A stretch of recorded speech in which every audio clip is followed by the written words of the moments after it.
Before we get going into Frankie, I want to ask one more question. Ask away. Who is your favorite of the characters from Oz? The Scarecrow, the Tin Man, Cowardly or Lion. the Lion? Cowardly Lion. I'm a Scarecrow boy. Ray Bolger. Yeah, I'm a Scarecrow boy too. I mean I like them all, but I've always been more of a fan of Scarecrow and his like I don't know slinky. Did you say a antics. wizard? All right, let's jump into Frankenstein. Let's do it. Frankenstein. Let's intro this. We're gonna have some romance with a goth. We love Guillermo's attention to the gothic romance genre, and he's done it for the past like 3 films. Similar stuff to that, but This also is, to me, similar. kinda like, I was gonna say this is almost like a middle ground between those two. Yeah, and Seems like. with I was gonna say a little bit of a blending in with Pinocchio, with creating Oh, yeah. life out of Am I a real boy? inanimate thing. So yeah, Yeah, there's father some and son. sensibilities from all these films coming together. So I'm excited to jump into this with my Is boys. there a talking cricket? God, I wish, dude. Yeah, I think Christoph Waltz Actually- plays him.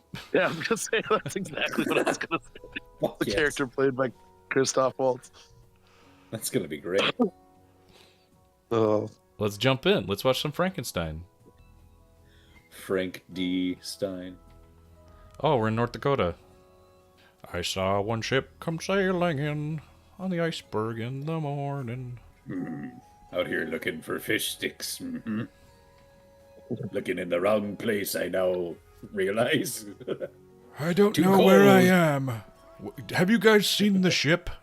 Captain, turn around. We will get that baby Yoda.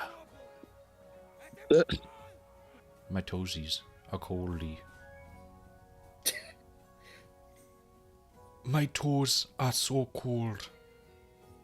My beard looks like shit. I ate a bunch of powdered sugar. All the donuts were consumed by me. No.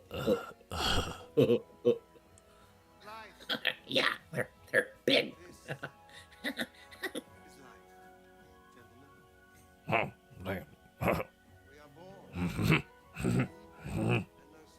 Ball. You said ball.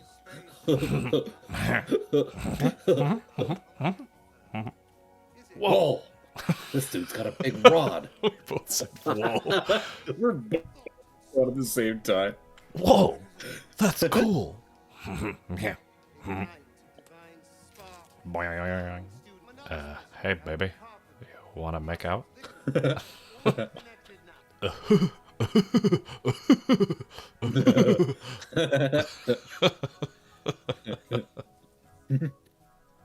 Could you milk me, Greg? I could milk me. You want to see me milk me? Watch, Greg. I'll get I- Jinxie to milk me. I don't know what you're saying, sir. No. Sit down. Watch. I'm gonna let you watch me milk me.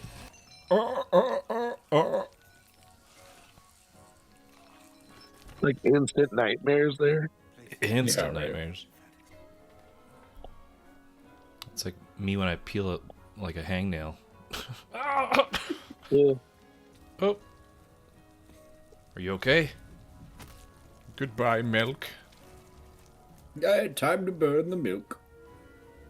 He hates these cans. Oh my God! Get away from the cans! Ow. Ow. Shit. Oh, my nose. Now I'll never be able to show my face in school again. Franklin Nathan Stein, you come back here right now. Can't catch me.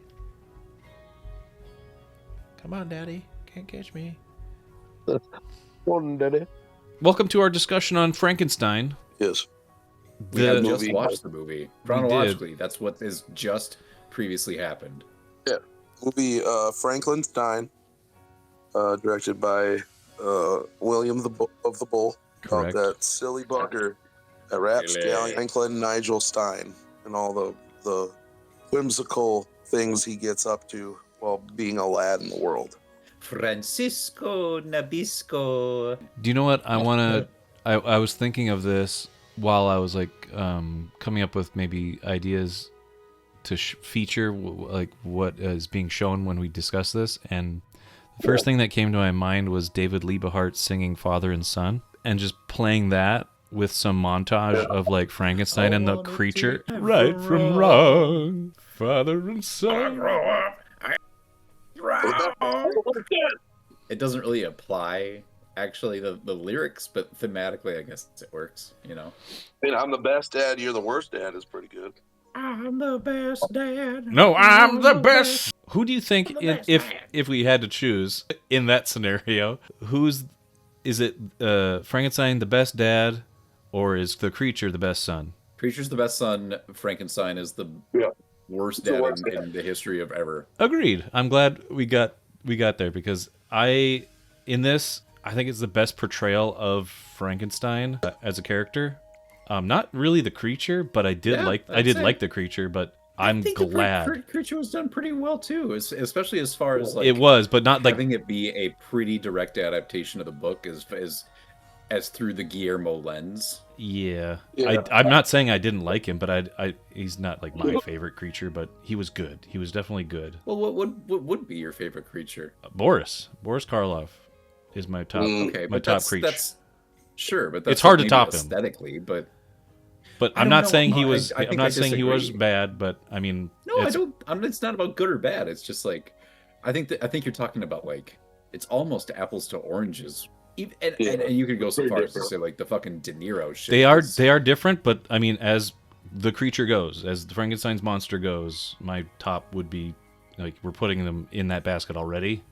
Mine is Boris, and then, I mean, I'd have to think about it a little bit more, but it's just because I mean, I grew up with that. Yeah. And so is pop culture, but like, you know, this version of him I like for different reasons too. Like I like Boris for like the very somber, like can't really relay words, you know, and then I like this version for how he can go tete-a-tete with Frankenstein, you know, like I'm smart now. I'm fucking smart now, bro. Yeah. I'm wicked smart. How about dem apples? Kind of like Guillermo was kind of, and I think is like the creature designer guy too. We're kind of talking about with the creature how you see him through kind of his through like 3 phases of life. Where like you see him like when he's first brought alive, he's like a baby, right, an infant. They even like created the reason of like he had to like razor the skin so it'd be smooth for him to work on. So he's all bald and stuff, right? Like a baby, newborn baby. Mm-hmm.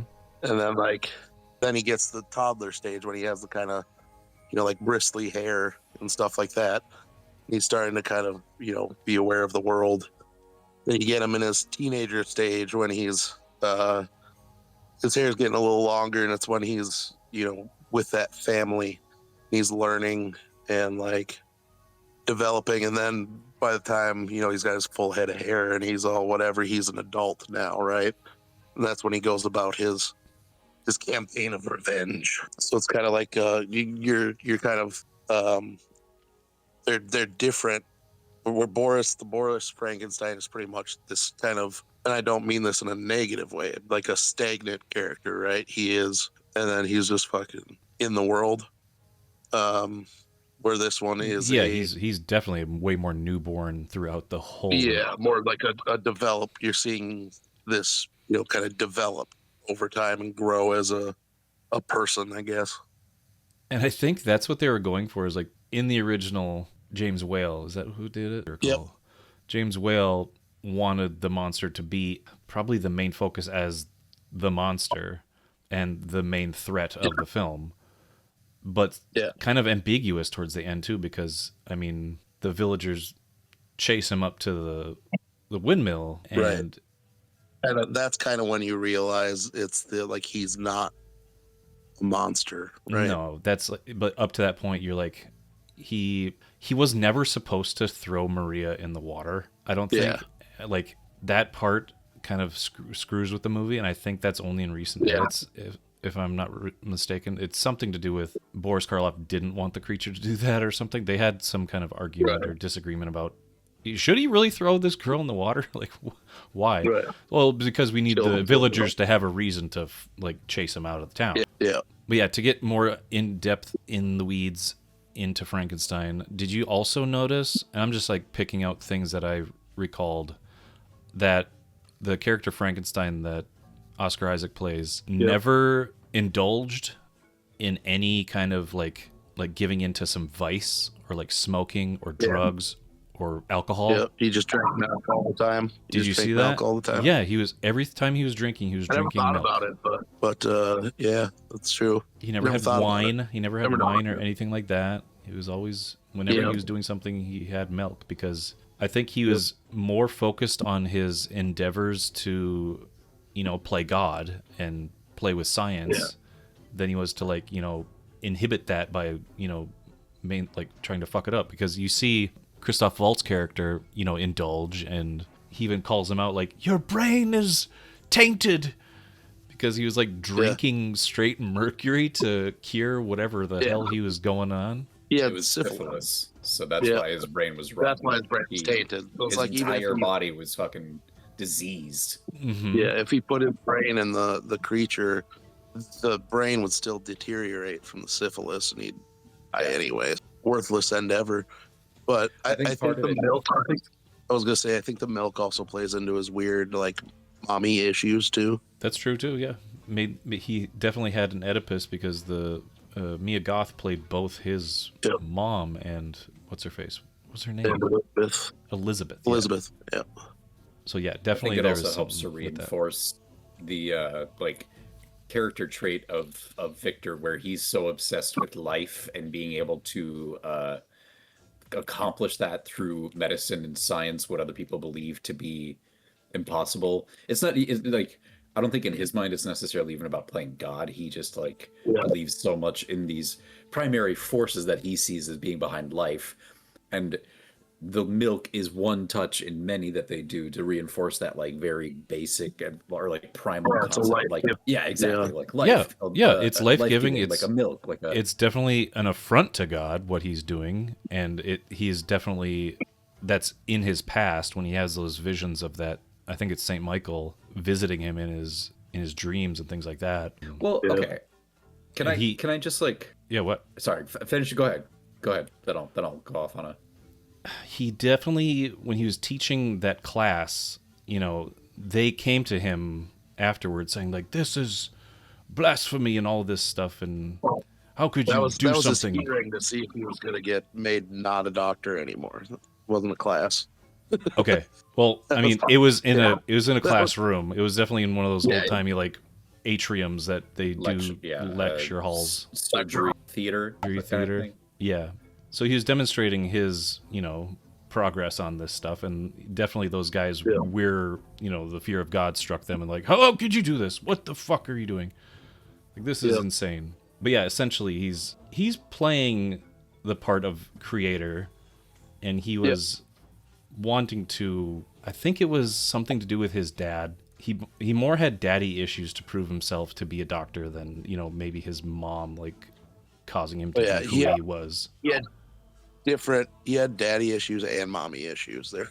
he had mommy, he had daddy issues. He fucking his father, he and his father were so separated and estranged for so long while his mother was around that she became his refuge, and she became so much to him that when she died, all that, it was like a self-feeding.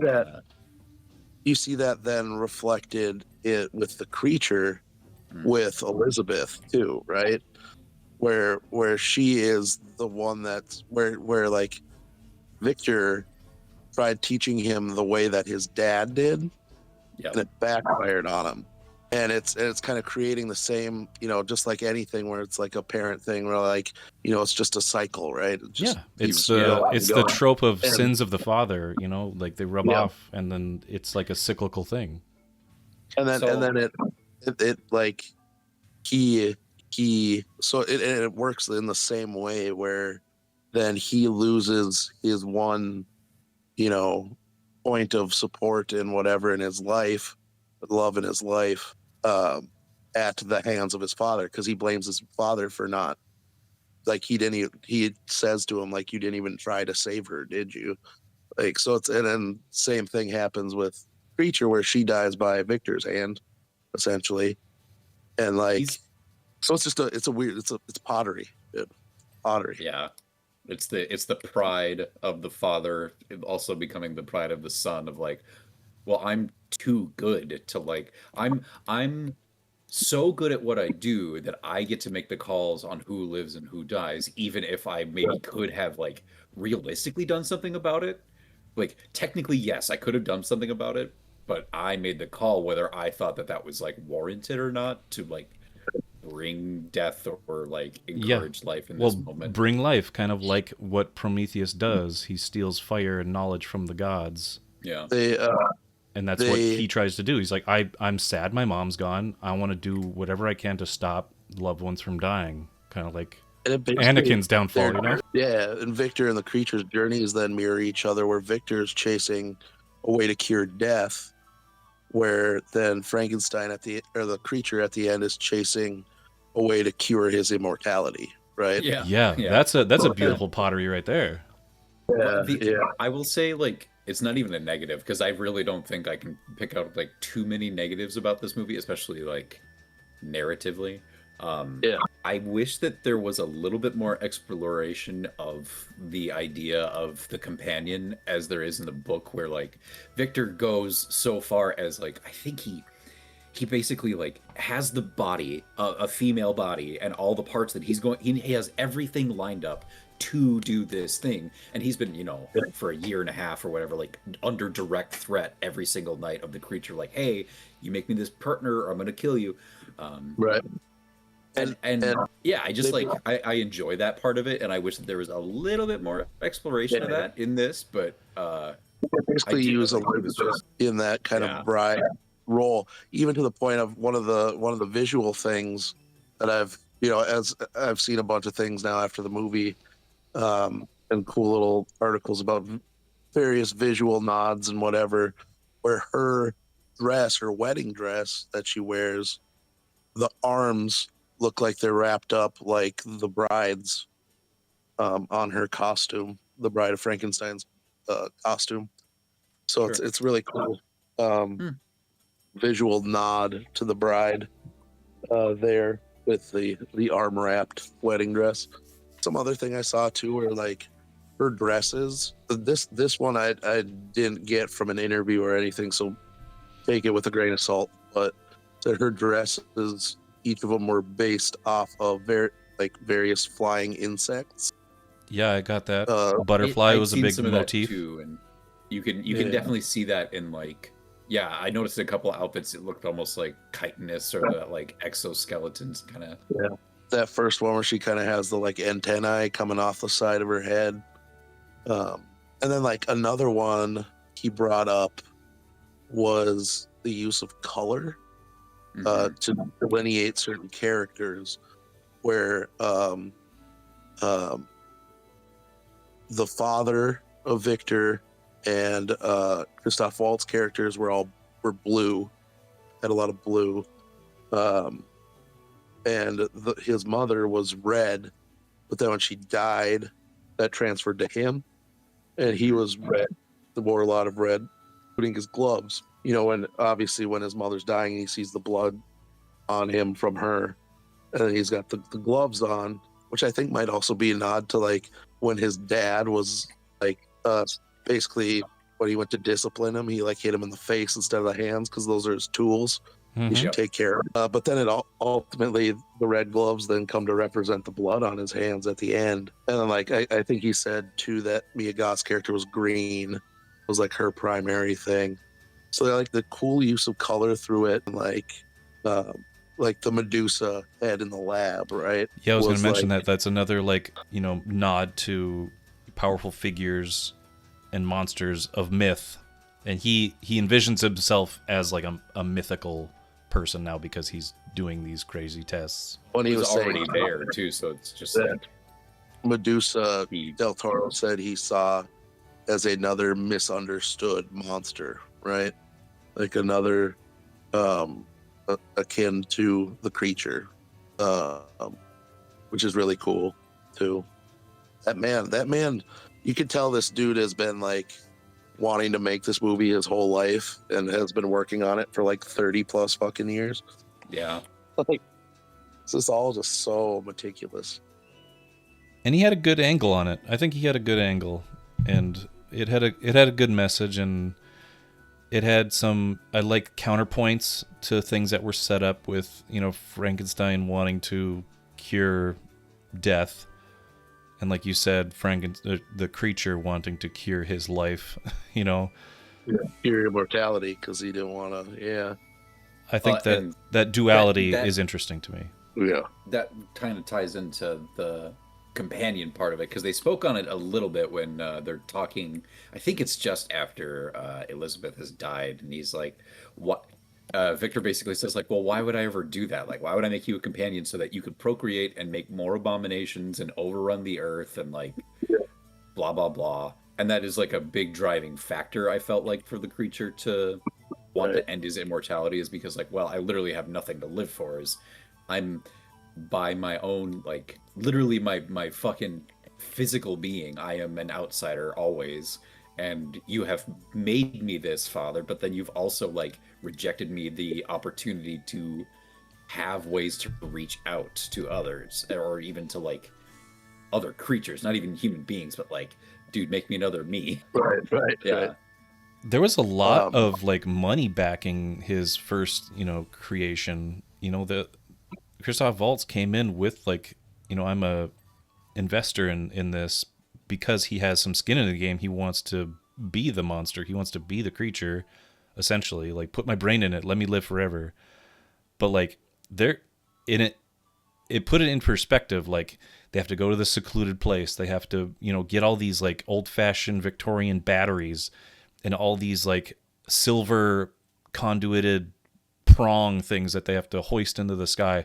Like, there's so much like money involved into making this that, you know, even if he wanted to create the bride or another variant, there'd be so much more things that you'd have to figure out and, you know, purchase. And at that point he was like, kind of like, no, like, go away, son. Like, I'm not going to make another one of you. And I don't even have the money if I did. Especially Victor after Frankenstein is yelling at his son for the exact same thing that like Charles Dance fucking yelled at his son for. He's like, you cannot get blood from ivory. Like, you cannot create life. You cannot do all this and that. And he's like, bud, like, son, just fuck right the hell off. Like, I don't want any more of your bullshit. Dude, your fancies elsewhere.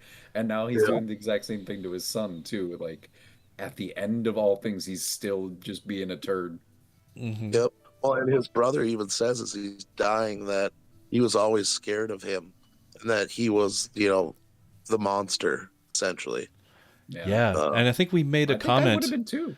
where, you know, his brother was seen like always in the light in scenes when it was both of them like together, or like they're sharing the same frame. But Victor is like hiding behind trees and like kind of lurking to the side of things. Like, his brother was the best of that family, and it's, yeah, Victor's always seen in the shadow, and he's like like plotting and scheming. A cool thing I heard again from Del Toro and from creature designer was, or the makeup designer for the creature, was they were basically saying like why he kind of looks the way he does, with all the various shapes and whatever. And what is, they didn't want it to look like the old creature, like the traditional like Boris Karloff one, where it looks like, you know, it's something old that has been mended and fixed, you know, with the stitched together and they wanted it to look like a new like creature that had been, you know, created, right? Not just something that has been slapped together and stitched together, that there was a creation in mind essentially, and that it was a new thing, a new being, not this, you know, just fixed up old dead guy.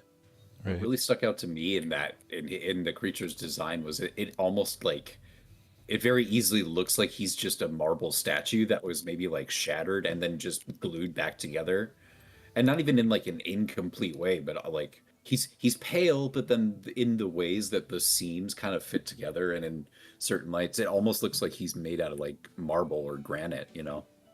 And he eventually, true. like, his Yeah. skin gained more color and stuff. I was wondering with that too, because remember early on when he is in his lessons with his dad, he has that little porcelain figure Hmm. with the pregnant woman or whatever. Hmm. And then I think too later in the movie, while he's working on the creature or like in his lab, whatever, there's these like kind of like busts or statues or whatever of people, and like very in various states of like you can see some ribs or some whatever, and those look kind of porcelainy too. Yeah. So I wonder if that was a conscious thing too. I'm sure it was. It's fucking Del Toro. Well, I think it was, because the book very much talks about how he's like a statuesque, like because of his size Right. and because of Victor's skill as a surgeon. Yes, it's like I kind of said this when we were watching it. It's like it's like you're looking at something that you're like, okay, clearly that's body parts stitched together, but like kind of objectively, it is beautifully done. Like he did a fucking bang up job. Oh yeah, This body. it was an artful way of doing it. Yeah. Something in the way with the creature too, like even just the way he talks, right, and how that kind of develops through the thing too.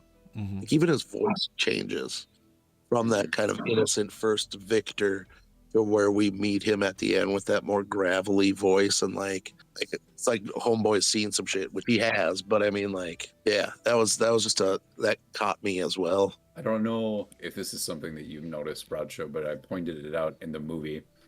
And so as you said before, we kind of talked about the Prometheus, and the subtitle of the book is the Modern Prometheus. And in this movie, there are moments where the creature has this like it just in one eye. Usually, they do this like eye shine where it kind of like is like a reddish orange glow that you kind of see. It almost like seems like it's coming from within, but they isolate it just to the one eye. And that always, to me, kind of like signified moments of like greater understanding for him in one way or another, where it's like he was like profoundly sad more than he had been before, or like learned new depths of this, or Like a fire was lit in his mind, essentially. yeah, like the internal, because they show that like that inside fucking almost like X-Men or Spider-Man 2000s movies intro shot of like inside of his veins going to his heart when his kick started and he's alive. And it's like that the fire that Prometheus is bringing, or that Victor is bringing, is this like he's created life, and not only life, but he's created like a creature that has understanding and that has that like fire of sentience and the spark of like, you know, a true, what could be maybe called a soul inside. Yeah. And I just thought that was like super cool. And sadly, the creature like Prometheus is, you know, damned to an eternity of suffering. Yeah. They well, a thing I always think of now with Frankenstein is which I've brought up millions of times, is the illustrated version by Bernie Wrightson. Del Toro, I saw some of the Wrightson originals for Frankenstein at Del Toro's traveling exhibit, and like he originally intended for Bernie Wrightson to be the designer for the creature, but with everything and the delays and all that, you know, Wrightson was dead, unfortunately, before. But it remained a big influence on him. And so, like, when I'm watching it, I'm trying to, like, you know, see if I, you know, catch any things that I recognize from those illustrated editions. One of them being a scene from the book where the monster, you know, looks through the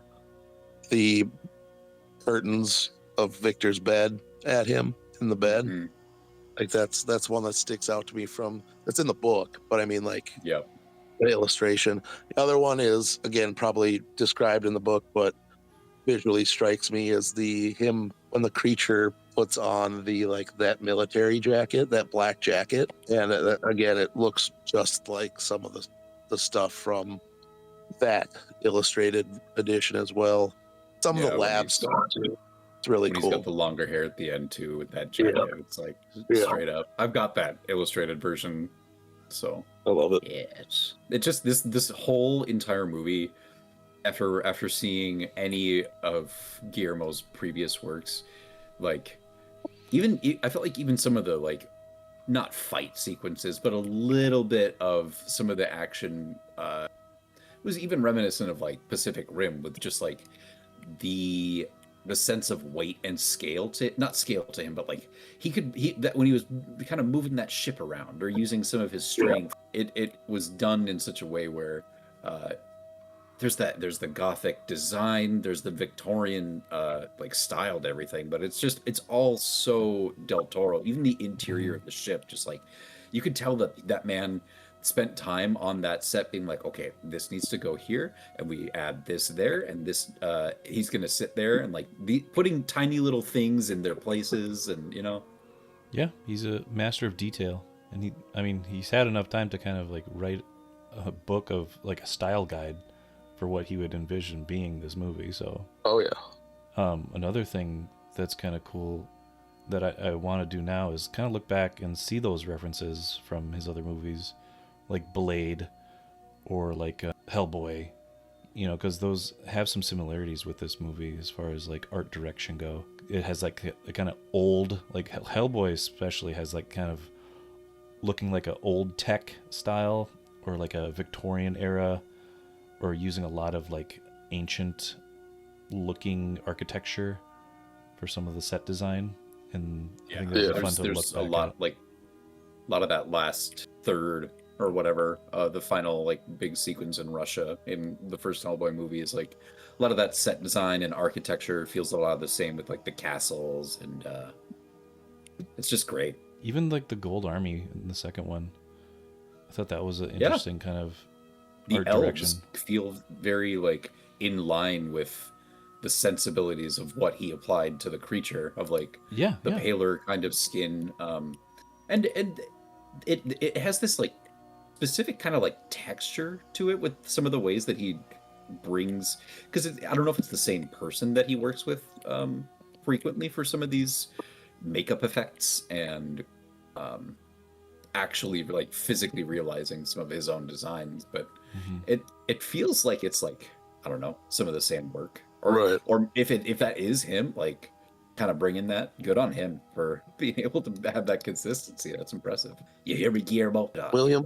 Billy. Anything else stood out to you guys as far as the movie? I mean, we can gush for a while about it, but I think we covered a lot of stuff that really resonated with us. I'd totally revisit this maybe later this winter, because it does have a cozy vibe to it too. I don't know if you kind of had that atmosphere or that feeling watching it, but it felt cozy. That's why I dozed off both times I watched the movie. What was the like runtime of this? Was it over 2 hours? Like 2.5 hours? I don't know the exact. It's got a like good length to it. It has a length. I like.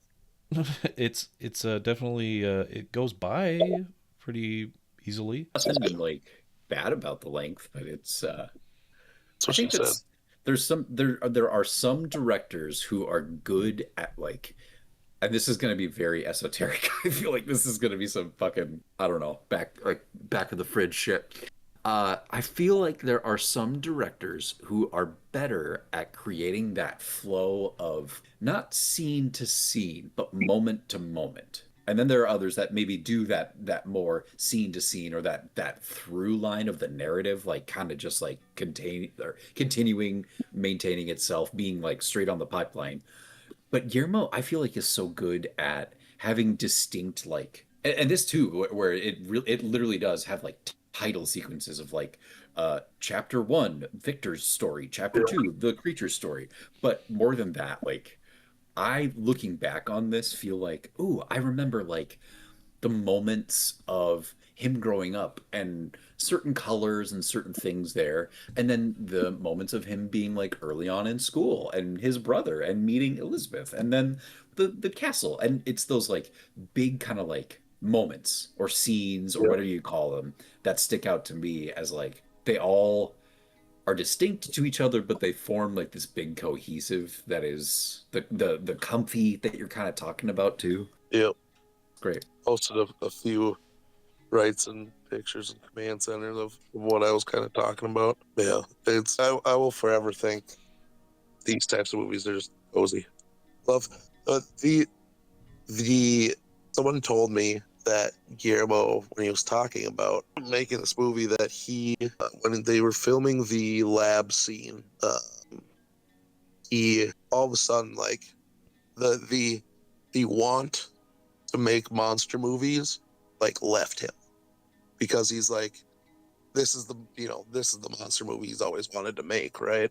Sure. And so it's like now he's like kind of has no interest to do this type of stuff anymore, because it's he did the one thing he wanted to do with it, and now he wants to, I think they say he wants to do focus more on like doing like noir type stuff, which he kind of dipped his toes in already with Nightmare Alley. So yeah, it'll be interesting to see where his career goes now after this, if this really is his final say on monster movies, or if this is just goodbye for now type of situation.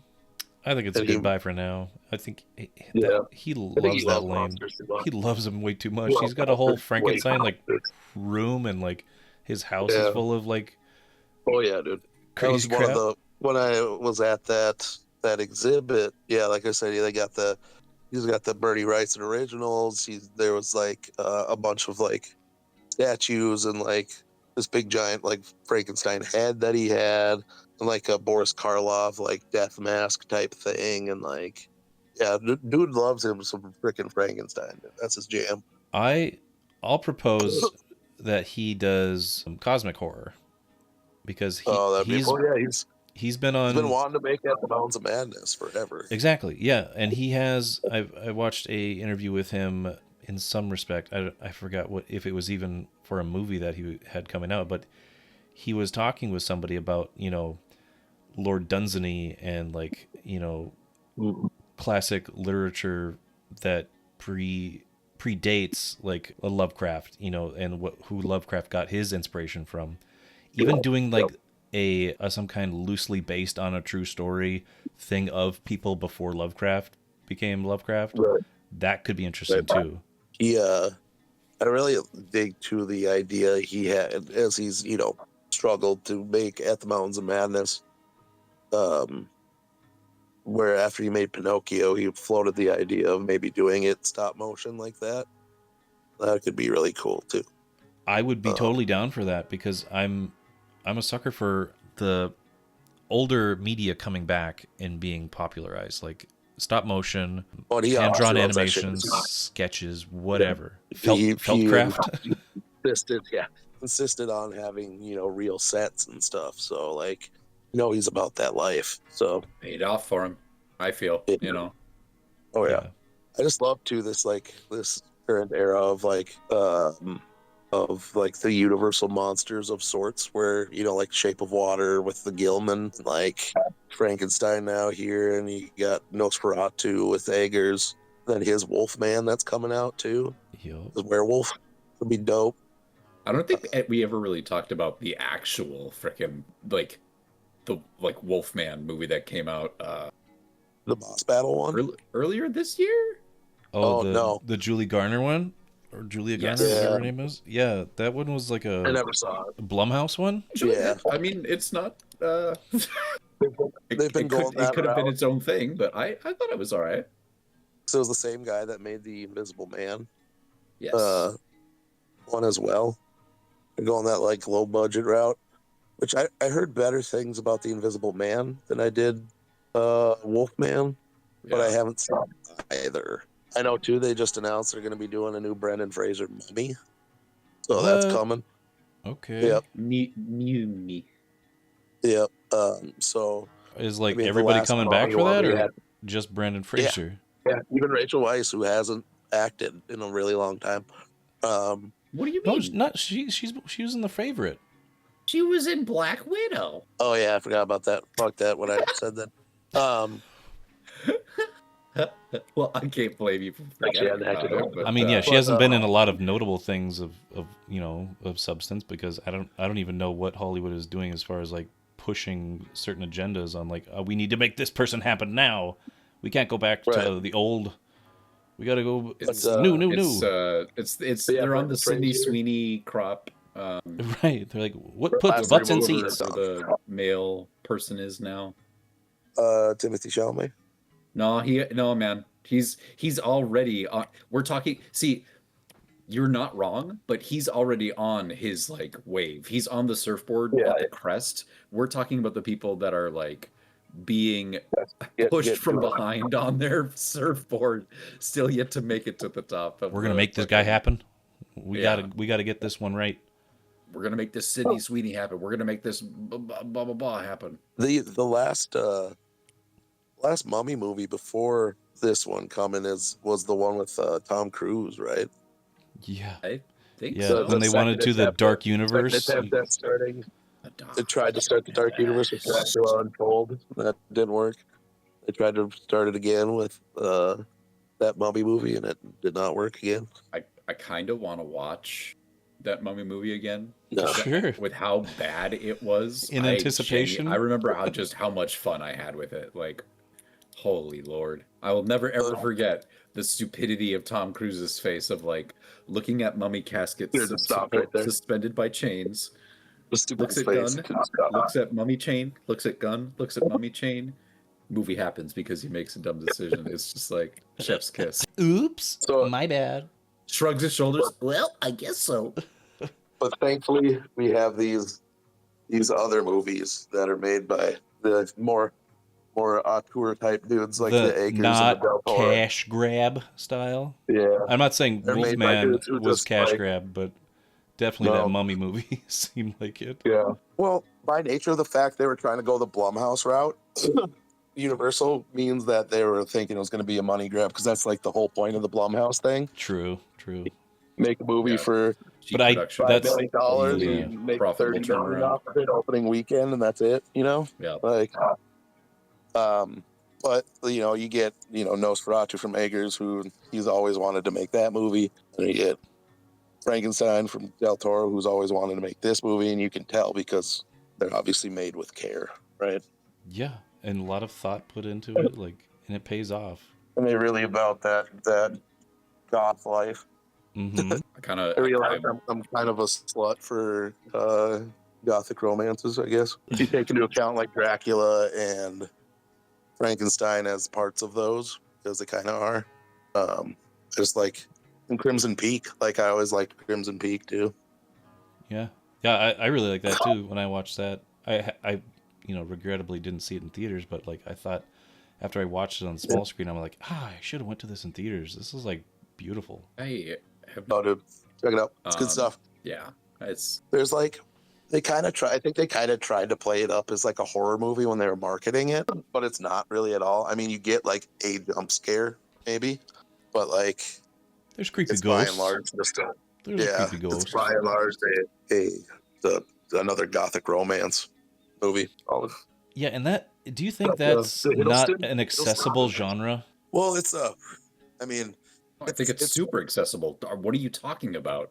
it's super accessible, but like it's hard to make it and not have it seem like parody or like you know what I mean? Like to have to make something like that and have it feel like real and like it's tough, without making it feel kind of silly or Because you're riding a fine line, and I'm saying this as a fan of gothic horror, gothic romance, but like I can tell there are probably audiences that look at that and be like, this seems too like stupid, just Lofty. face value, lofty ideas, really heady. Like, why do I care about these old Victorian idiots talking in their old language and like, talking like how Poe would recite poetry?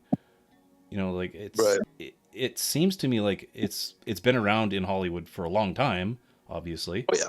But like the sensibilities of today is like, no, just Yeah. give me fast cars and people- give me action, give me Thanos, give me these superheroes.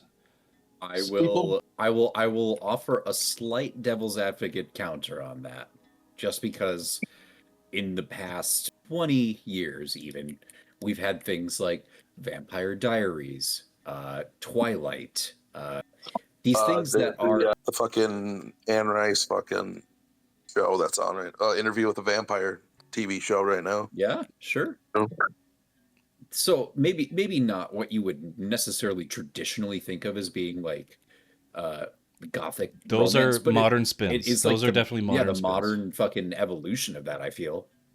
Right, and like- that's a good rebuttal to those people or those critics that are like turning their faces away from something like this. Like they look at it and they're like, I just don't think I'll connect with this story, or but it's like, you've already seen this story.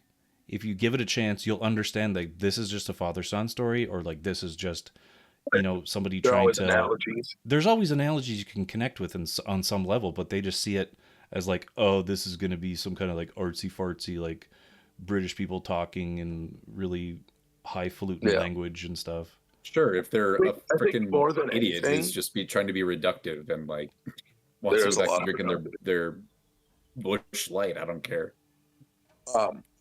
I think more than anything, people are fans of the aesthetic of gothic horror. You know what I mean? Like, there's people that like gothic horror movies, but there's a lot of people that love that aesthetic of it, especially Yeah. the like Victorian ass shit. Look at something like Sandman on Netflix that like I Yeah, have to imagine Sandman. that a number of people were drawn, like you're saying, just to that aesthetic, and like they're Yep. scrolling past and they're like, ooh, this is kind of like a like gothic-y, like that looks interesting. Like I can be down for that. I just posted another picture and man center that's from Del Toro's house. I think that's the one that he was going to make into a museum, but it ended up catching fire or some shit. But that's his big ass Frankenstein head that I saw at that exhibit. It's just front and center on that bitch. I think to capstone this discussion, we should kind of talk about or compare and contrast the 95 version, the Kenneth Branagh one. What intrigues me is Guillermo del Toro. If you remember saying that, like the script for that was fucking perfect, but Yes. it did not like that script did not make it to screen at all. I'm intrigued Yeah. what that script is like. Like I kind of want to read that. It's got all the like really it's got all the hallmarks, you know. It's got everything like honestly, it kind of has everything that this movie had, and I'm not saying that in a positive way. I'm saying in the most basic fucking framework. That movie had everything that this movie had, and then Guillermo's just like, and then I'm going to do my own cool stuff on top of it. And like just knocked it out of the park. When he was talking about this movie, he's like, it's very European, but also comes from a very like Latino, Catholic, Mexican point of view. Like, he's like, you see that, and you do with some of the kind of ritual of things and whatnot in it. You can kind of see that Catholicism popping through. But yeah, because like when we were discussing that movie, like the I forget who it was that wrote that script. Yeah, you But- had a dialogue that they had, and Yeah, that was was just saying hilarious. like none of what I wrote ended up on that screen in so many words. Yeah, Is Hold this on, me? Am I a creation? Are you creating me? You must be creating me. I haven't seen anybody else in this lab. That's my poor De Niro creature there. I think just not even to compare these movies because they're all very different things, Yeah. but just to say that like it says something about the source material that you can have so many different takes and views and looks on the thing, all essentially delivering the same central story. Well, It's not really even kind of unique. some of it may come from like, oh, we need to grab this property because I don't know whether Mary Shelley's Frankenstein is technically in the public That's domain. Or, like, probably it's got to be. but like there's a Japanese kaiju Frankenstein. There's the Aaron Eckhart. Was that I Frankenstein? That Frankenstein on no, not that was Dracula Unleashed, but there was the Aaron Eckhart, freaking Frankenstein movie. There's Was like that you're saying, like just to attest to what you're show? saying. There's so many freaking there's a versions of this, James just, like, McAvoy takes and on the Daniel Radcliffe Victor Frankenstein, I think it was called. Yep. Where in which Daniel's I think Frankenstein's dad in that too. who's that? Charles Dance. Charles Dance. Yeah, I think He's just meant to play dads. He's just meant to play stern dads always. I think he was Frankenstein's dad in that as well, in Victor Frankenstein. Okay. I mean, like, there Funny. is something to be said about the similarities between Pinocchio and the Frankenstein story. How, Another father-son one. creation, like, and how apropos of Guillermo to have done both of those things. And they both deal with mortality very heavily. Yeah. I put Mia Goth in a blue dress. I wanted her to be a blue fairy. But I decided against it at the end. I've been seeing clips from an interview, at least Guillermo and Oscar, I don't know if the others are involved with Bill Hader as the interviewer. I want to find that full thing because it seems like a fun interview. Oh, well, I would yes, give this I've a seen solid 2 bolts. 2 bolts. 2 bolts of the neck, 2 bolts of lightning. 2 2 bolts bolts of cloth to cover my naked Frankie. way up in the sky. 2 bolts in my stack. Butterfly in the sky. Kenneth Branagh is high. Oh, Kenny, look at you.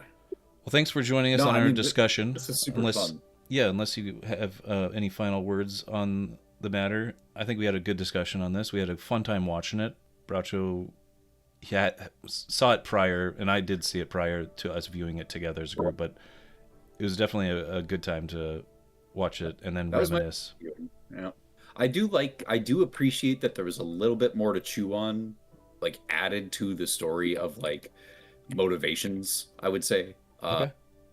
Like, specifically Victor being motivated by his obsession with Elizabeth, to the point where I felt like that was a reason that in the scene where he decides to fucking, like, I forget exactly how it happened, but when the castle ends up burning down in his lab and all that, the last thing that he heard the creature say before he decided to go apeshit was the creature saying Elizabeth, and he's like, oh, okay, like, I've been freaking egging you on to talk and talk and talk and talk, and you haven't said anything, and the first thing you say is the object of my obsession.